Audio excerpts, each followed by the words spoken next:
প্রধান উপদেষ্টার জাতির উদ্দেশ্যে ভাষণের পর করণীয় ঠিক করতে বৃহস্পতিবার রাতে বৈঠকে বসে ৫ দফা দাবিতে আন্দোলনরত সমমনা ৮ দল। আর আনুষ্ঠানিক প্রতিক্রিয়া জানাতে শুক্রবার সকালে সংবাদ সম্মেলন করে তারা।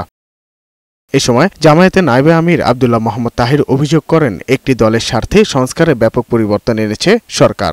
জনগণের স্বার্থ নয়, একটি বিশেষ দলের স্বার্থে অনেক পরিবর্তন এনে তার ভাষণ দিয়েছে।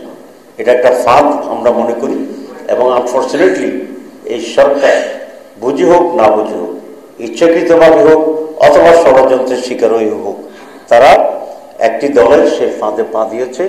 গণভোটে ৪টি বিষয় যুক্ত করা প্রচলিত পদ্ধতি নয় বলেও দাবি করেন ডাক্তার তাহির।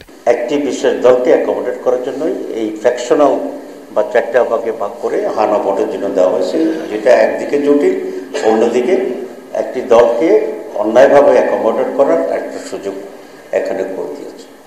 প্রধান উপদেষ্টা যে ভাষণ দিয়েছেন, একই দিনে নির্বাচন, গণভোট এবং জাতীয় নির্বাচন, সেটা পরিবর্তন করে অনতি বিলম্বে আলাদাভাবে গণভোট করার তারিখ উনি ঘোষণা করবেন, এটা আমরা আশা করি। ৩ উপদেষ্টা সরকারকে ভুল বুঝিয়ে নির্বাচন বানচালে ষড়যন্ত্র করছে বলেও দাবি করেন জামায়াতের এই নেতা।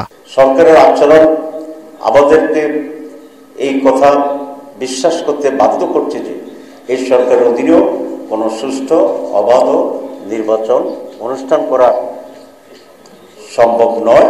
প্রধান উপদেষ্টাকে নানাভাবে বিভ্রান্ত করছে। কমপক্ষে ৩ জন উপদেষ্টা আছে যারা ওনাকে মিসগাইড করতেছে, আমরা তাদের অপসারণ দাবি করছি।